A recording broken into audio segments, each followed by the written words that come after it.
O TV Elas por Elas Formação coloca em pauta os desafios enfrentados pelo gênero feminino no mundo contemporâneo, com foco na preparação e formação das mulheres para a disputa política. A cada semana, um tema diferente será trabalhado em aulas preparadas por especialistas e mulheres de notório saber. Às sextas-feiras, elas se reúnem em uma roda de conversa para trocar experiências e visões sobre o assunto. E para mostrar que o engajamento político começa muito antes de se pensar em uma candidatura, convidamos companheiras de todos os cantos do país para compartilhar suas histórias e trajetórias com a gente. Então anota aí, de segunda a sexta-feira, a partir das 4 da tarde, tem TV Elas por Elas Formação na TVPT.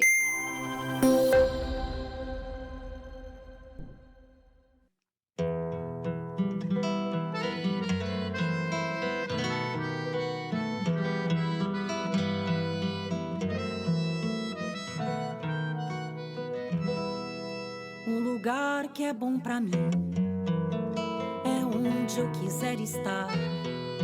A estrela ainda brilha, ela é quem vai me guiar. Ser guerreira é minha sina, batalhando pra vencer.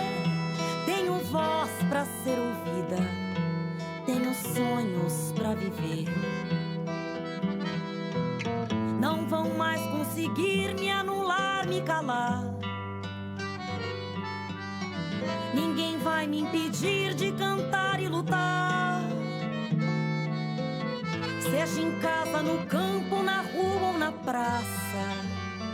Chega de mordaça, agora eu vou falar. Porque eu sou mulher pra fazer acontecer. Eu sou uma delas, são elas por elas, ocupando os espaços de poder.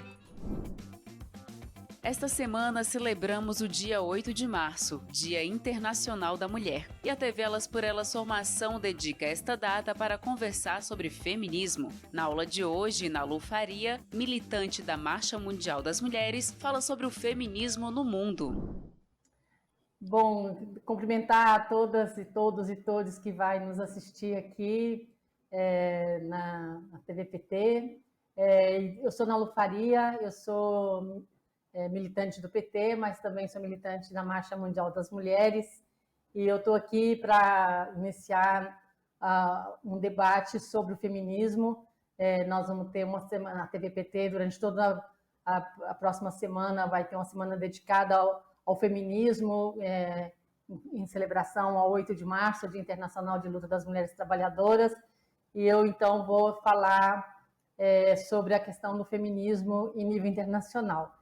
Essa não é uma tarefa fácil, porque, felizmente, o feminismo e o movimento de mulheres é algo bastante grande, complexo, e que realmente nós temos muitas coisas a tratar. E acho que sempre importante, quando a gente vai falar da história da luta das mulheres, do feminismo, a gente pensar que essas lutas são parte do nosso cotidiano, e que nós, mulheres, ao redor do mundo, em todas as épocas da história, sempre estivemos nas lutas, nas resistências, e muitas vezes são lutas bem do nosso cotidiano, para organizar a nossa sobrevivência, para garantir as condições de existência nossa, dos nossos filhos, para defender a natureza e assim por diante. Mas uma questão que é importante a gente trazer, primeiro, que a história de luta das mulheres é muito pouco conhecida. Nós costumamos dizer que nós estamos apenas começando a conhecer essa luta e essa história, e isso tem a ver justamente com o crescimento do feminismo e com a gente ter pessoas que começam a buscar e a conhecer todo esse processo histórico. E na medida que o tempo passa, inclusive as referências do que são as lutas das mulheres, de que é mesmo o feminismo, ela vai se alterando. E também vai se alterando a nosso conhecimento e compreensão como é que se constituiu realmente a opressão das mulheres, o que nós chamamos de patriarcado, a subordinação das mulheres nas relações em relação aos homens, mas também a imbricação sempre dessas relações patriarcais a outras relações sociais em cada momento histórico. E é importante a gente resgatar que em todos os momentos históricos e, com certeza, em todos os processos em redor do mundo, essas dinâmicas sempre foram muito complexas, porque no nosso imaginário, às vezes tem uma ideia assim de que o patriarcado é extremamente antigo e que ele é muito introjetado e que nós mulheres fomos muito submissas durante milênios de anos e que só recentemente começamos a lutar, e na verdade não é isso. A história está mostrando que em vários momentos as mulheres lutaram, inclusive lutaram como mulheres, disputaram projetos políticos, e que também tem uma reação, e que as coisas vão se modificando, né, à medida que vai se tendo imposição de processos de dominação. E para a gente exemplificar isso, é bem importante a gente citar o que é a contribuição que a Silvia Federici traz para nós. Eu até trouxe aqui o livro dela, Caliban e a Bruxa, que é um livro onde ela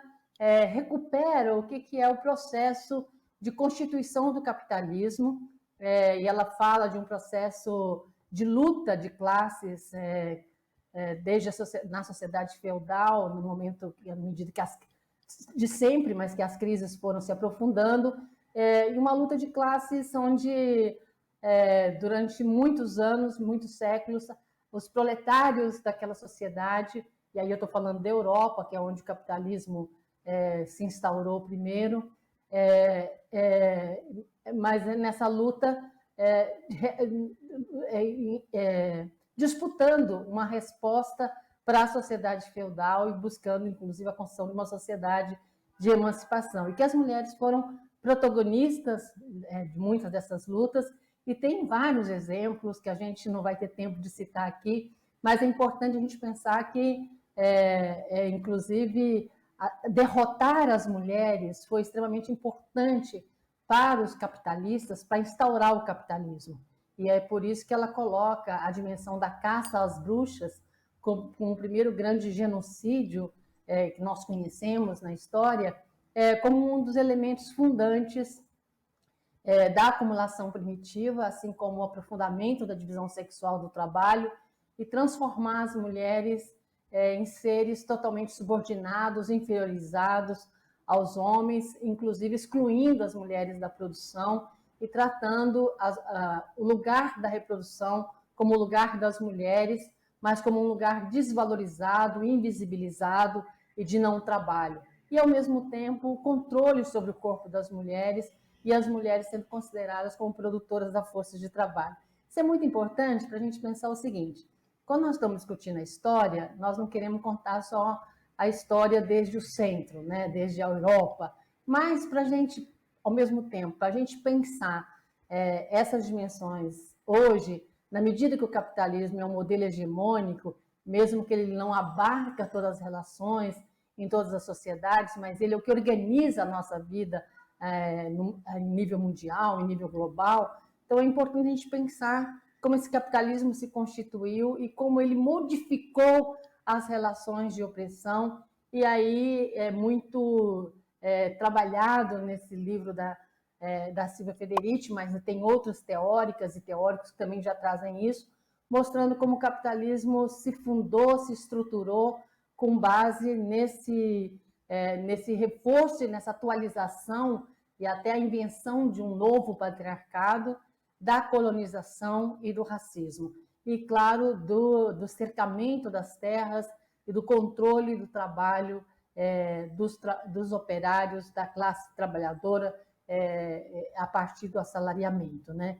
Com tudo que nós sabemos. Então, é bem importante a gente trazer isso, justamente para a gente entender que nós, para pensar como se deram as lutas a partir do capitalismo, também tem a ver com a luta e a resistência a todas essas dimensões. E aí, como eu estava dizendo no início, é muito difícil até a gente dizer exatamente o que é o início do feminismo e do que a gente está falando. Primeiro, relembrando, nós mulheres sempre lutamos. Estivemos em todas as lutas de resistência, nas revoluções, ombro a ombro com os homens da classe trabalhadora, mas também, em vários momentos, criando processos de organização das mulheres, e isso se aprofundou no capitalismo, embora a Silvia Federici e outras já relatam experiências nessa luta antes do capitalismo, mas durante o capitalismo isso se aprofundou e tem a ver com isso que nós falamos, dessa dinâmica de separação das mulheres da esfera pública, da ideia de que a vida das mulheres era na vida privada e que era no público onde estava a política, onde estava a economia, onde estava o trabalho.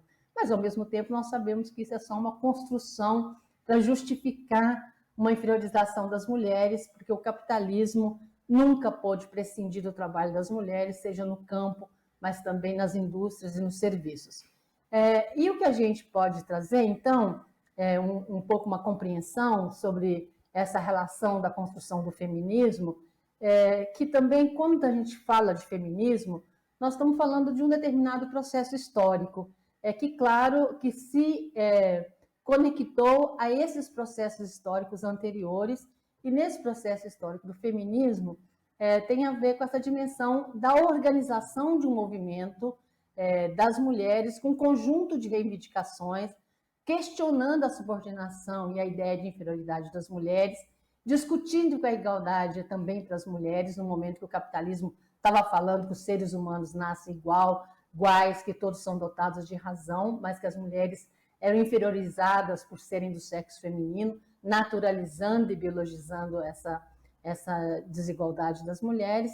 Então, o feminismo tem a ver com isso. E tem várias referências do que são as bases iniciais desse feminismo, né? Então, a gente pode olhar nas correntes filosóficas e feministas da Espanha, da França, elas trazem dois marcos, né? Um marco teórico e um marco da prática. O marco teórico, elas trazem um livro que é de um filósofo que chamava Paulin de la Barre, que foi escrito em 1671, que falava sobre a igualdade entre os sexos. E o marco prático, justamente, as mulheres na Revolução Francesa, onde, além das mulheres lutarem ombro a ombro com os homens, como em outros momentos, houve um amplo processo de organização das mulheres nos clubes femininos, mas também construindo a Carta dos Direitos das Mulheres e tudo que nós conhecemos, né? E que nós sabemos que são as mulheres que deram início, que tiveram um papel preponderante na tomada, no que foi a marcha a Versalhes, que trouxeram o rei de Versalhes para Paris. E é interessante a gente pensar que, neste momento, você tinha uma grande mobilização das proletárias, em geral, essas proletárias estão vinculando muito as suas reivindicações, as condições de vida e tudo, e também as feministas de classe média, buscando essa dimensão da igualdade. E, às vezes, com processos de conflitos, né? Mas é importante a gente ver que, mesmo as mulheres proletárias, elas têm uma fala delas que elas disseram: nós, mulheres, trouxemos o rei de Versalhes para Paris, onde ficaria mais fácil a gente derrotá-lo. E os homens o deixaram escapar. Ou seja, então, essa dimensão de uma consciência das mulheres enquanto coletivos, né? Mas eu não vou poder me alongar muito sobre isso. É importante a gente pensar que, a partir desse processo da Revolução Francesa, anos depois, principalmente a partir de 1850, começa a ter um processo de organização das mulheres. E, de outra vez, a gente pode falar de duas vertentes de organização das mulheres. Uma do movimento que ficou conhecido como das sufragistas, que eram movimentos, em geral, organizados por mulheres da classe média e da burguesia, que tinha várias reivindicações, né, buscando essa dimensão da igualdade, mas que, ao longo dos anos, foi numa luta pelo direito ao voto onde se massificou e se unificou. Só para vocês terem uma ideia, um dos marcos desse movimento nos Estados Unidos foi uma conferência, uma assembleia, um seminário, onde elas tiraram uma declaração que ficou conhecida como a Declaração de Seneca Falls, que foi em 1848. E, na Inglaterra, um marco também, que sempre traz um histórico, é que em 1866, o Stuart Mill, que era um deputado na época, ele apresentou a primeira petição pelo voto feminino na Inglaterra. Isso mostra para a gente que na Inglaterra, nesse período, já tinha um movimento organizado, e é importante a gente pensar que mesmo dentro dos movimentos sufragistas, não eram movimentos homogêneos, tinham diferenças políticas, tanto nos Estados Unidos como na Inglaterra, onde eles foram mais fortes, mas eles se espalharam pela Europa e também pela América Latina, pela Austrália, e as diferenças às vezes estavam justamente nessa dimensão do que traria a igualdade para as mulheres. E muitas vezes as divisões foram em torno disso, que não adiantava a igualdade formal apenas, mas que era necessário pensar a igualdade social, que teve diferentes visões, e também, ao mesmo tempo, as sufragistas tinham uma certa influência sobre as mulheres operárias, né? Porque as mulheres operárias, por mais que trabalhassem 12, 13, 14, 15, 16 horas por dia, elas sentiam o que era a opressão e elas queriam uma vida diferente, né? Então, identificar com um discurso pela igualdade e as sufragistas, claro, com mais recursos, tinham mais condições de propagandear e mais estruturas. Mas é importante pensar que, ao mesmo tempo que a gente teve a luta das sufragistas pelo direito ao voto, e também é importante resgatar que o final do século XIX, o início do século XX, foi um período de muitas revoluções, de muitas revoltas e de muita luta contra a exploração capitalista, contra a degradação do trabalho. Eu não poderia deixar de dizer a primeira experiência dos socialistas, inclusive de exercício de poder por poucos dias, né? Quase 2 meses, a Comuna de Paris, que completou 150 anos no ano passado, e outra vez é importante falar o papel preponderante das mulheres na Comuna de Paris. Tem várias lideranças, vários nomes, mas a mais conhecida é a Louise Michel, que a gente precisa conhecê-la, porque é uma mulher extraordinária, e na Comuna de Paris, e a gente aprender mais da Comuna de Paris vai, inclusive, nos mostrar outros elementos do movimento feminista. E eu não vou poder desenvolver muito aqui, mas tem, inclusive, no momento atual, novas reflexões, olhando para o que foi essa experiência da Comuna de Paris, inclusive o momento que nós temos hoje, e de como tem elementos que estavam colocados ali para a Comuna, que hoje estão colocados para nós, na luta por recuperação dos espaços coletivos, comunitários. É uma experiência maravilhosa que inspira a todas nós, apesar do que foi a violência da repressão a essa revolução. Mas o que estou querendo dizer com isso? Que no movimento socialista, seja na corrente anarquista, seja no socialismo utópico, que aí tem no socialismo utópico a Flora Tristan, que foi a grande expoente, uma mulher que nunca foi à escola, aprendeu a ler com sua mãe, e o principal livro dela é o União Operária, que foi traduzido e publicado pela Fundação Perseu Abramo, onde neste livro, inclusive, a gente coloca que ela está fazendo uma transição entre o socialismo utópico e o socialismo científico, que depois nós chamamos marxismo, socialismo marxista, né?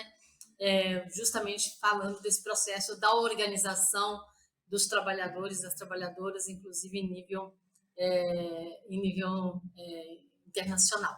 E ela trazia essa dimensão também da denúncia da subordinação das mulheres, mesmo que não fosse com um discurso absolutamente elaborado. Então, com isso, eu quero dizer que tanto o socialismo utópico como os anarquistas e os socialistas, desde o início, a questão da mulher, que no caso do marxismo ficou conhecido como a questão feminina, esteve colocada, mesmo que não de uma forma articulada.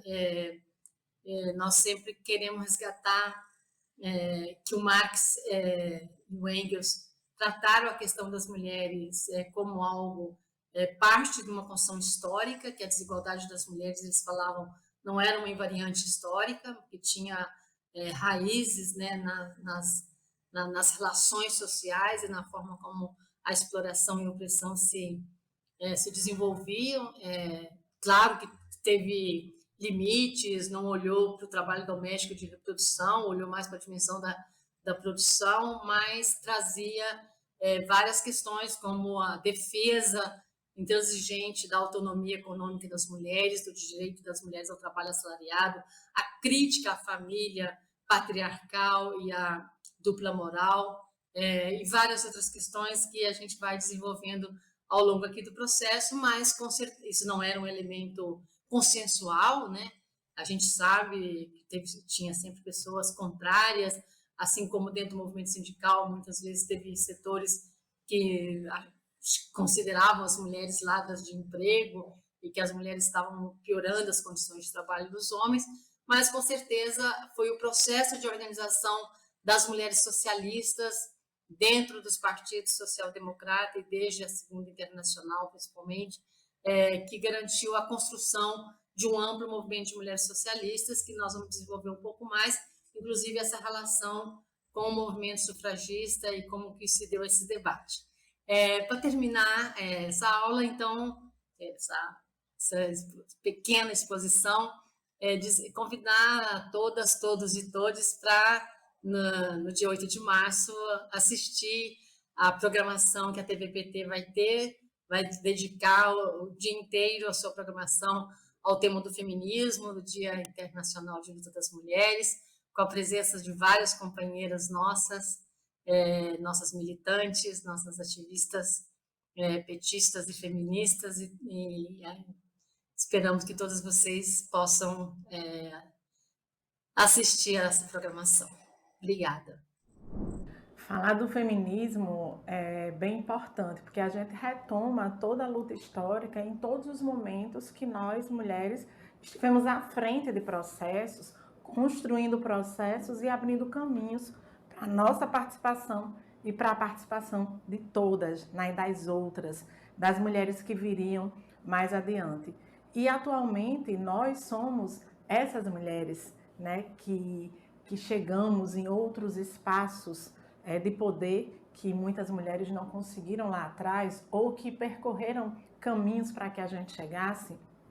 Eu sou uma mulher negra, sou a primeira vereadora negra na cidade do Natal e eu fico pensando que ainda é um grande desafio para nós mulheres negras ocuparmos esses espaços.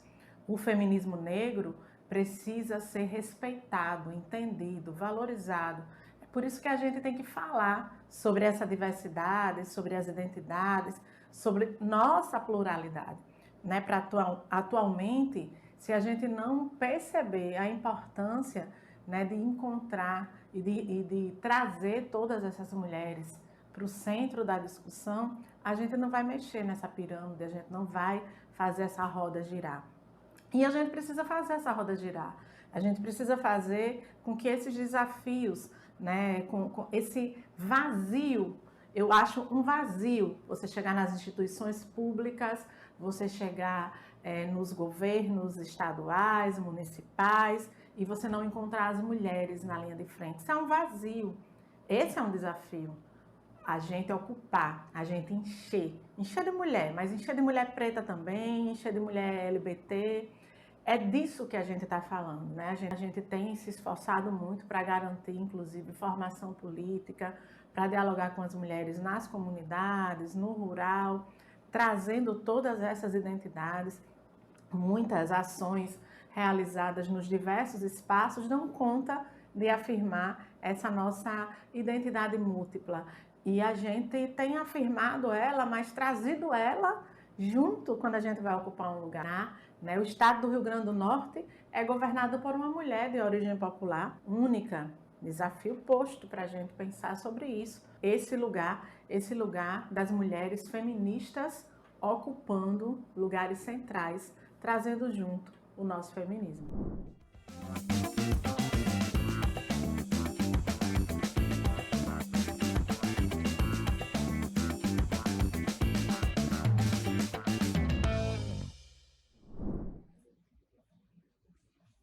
Meu nome é Sheila Duarte, sou vereadora por Palmeira dos Índios, Alagoas, terra de Graciliano Ramos. O que me motivou a estar na política, o que me traz à política, são as políticas sociais. Através disso, criei uma associação de mulheres e, através daí, esse caminhar foi nascendo e hoje sou vereadora do município de Palmeira dos Índios. Nunca abandonei associações, porque acredito nelas. E chamo você, mulher brasileira, né, a fazer parte desse grupo que é minoria, tanto no parlamento quanto nas políticas públicas. Vem com a gente, vem fazer parte da política do nosso Brasil. Avante, mulheres! O TV Elas por Elas Formação de hoje fica por aqui. Amanhã teremos uma aula especial sobre o histórico dia 8 de março. Todos os nossos programas estão na playlist TV Elas por Elas Formação, no canal da TVPT no YouTube e em formato de podcast no Spotify.